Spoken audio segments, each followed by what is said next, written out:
سلام. امروز اومدیم با عایق نانو چند منظوره که ترکیب این عایق رنگی توسیه و همینطور پودر سیمان و همراه پودر معدنی رو با هم ترکیب کنیم. داخل اون دیواره‌ای که سازه‌ای که گذاشتیم، دیواره به کف که درزش کاملا به قول معروف مشخصه، اون درز رو با عایق نانو چند منظوره پر کنیم. بعد از اون یه مشه فایبر گلاسه که روی سطح به دیواره میچسبه و همینطور به کف که سازه و بافتش از هم جدا نشه، ترک خوردگی نشه و پوسیدگی هم نداشته باشه، به مرور زمان مقاومتش و علاوه چسبندگی داشته باشه. این خمیر نانو چند منظوره. بعد کل متریال هم که سازه تموم میشه، روی اون بطری آبی که ما یه قالب درست کرده بودیم بدون اینکه بافتش از هم جدا شه، تو اون ضخامت توی اون بطری گذاشتیم بدون ترک خوردگی، تو اون ضخامت مونده، کامل مشخصه دیگه الان توی فیلم هم که شکنندگی نداره، ترک خوردگی نداره. اصطلاحاً میشه گفت توش داخلش از همین نانو چند منظوره گذاشتیم که بسیار مقاومه. حالا میریم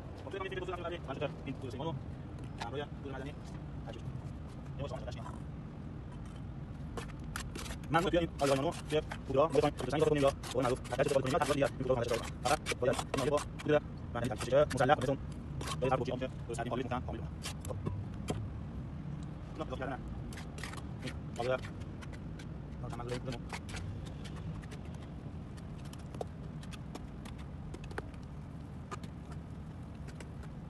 خب این موضوع جناب آماده شده یعنی داخل همین است.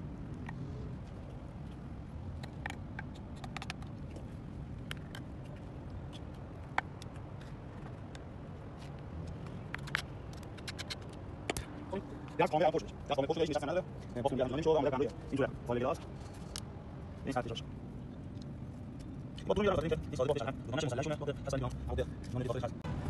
خب در پایان بعد از عایق چند منظوره که به صورت خمیری بین درز زدیم، حالا اومدیم با عایق تک جزئی کامل روی این سطح رو باز پوشش میدیم.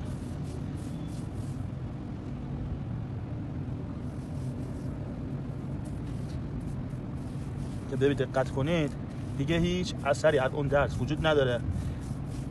ابعاد فنی این عایق هم که ابعاد حرارت دمای به قول معروف 180 درجه سانتیگراد که آتش سوزی کاملا تحمل داره، قابل تست هم هست و همینطور لحاظ سرما هم تا منفی 25 درجه رو تحمل میکنه که دیگه این بافت از هم جدا نمیشه. درز کامل پوشش پیدا میکنه با تنها با پودر معدنی و سیمان و همینطور اون عایق چند منظوره دیگه که بافتمون کلا میشه اون تو هر ضخامتی هم قرار بگیره هیچ جدا نمیشه. یعنی تو این ضخامت به این قطر خود سنگم کاملا باشه بازم هیچ اتفاقی واسش نمیفته، ترک نمیخوره. این سیمان تنها سازهای سیمانی ترک میخوره، این ترک نمیخوره. تو هم این دادن که مسلحش میکنن علاوه چسبندگی بافتش جدا نشه.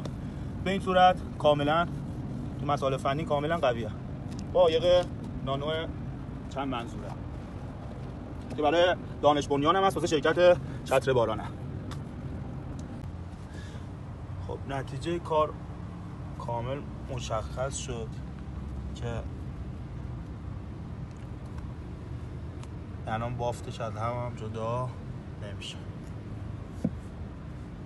درزش هم کامل پره با نانو چند منظوره شرکت چتر باران.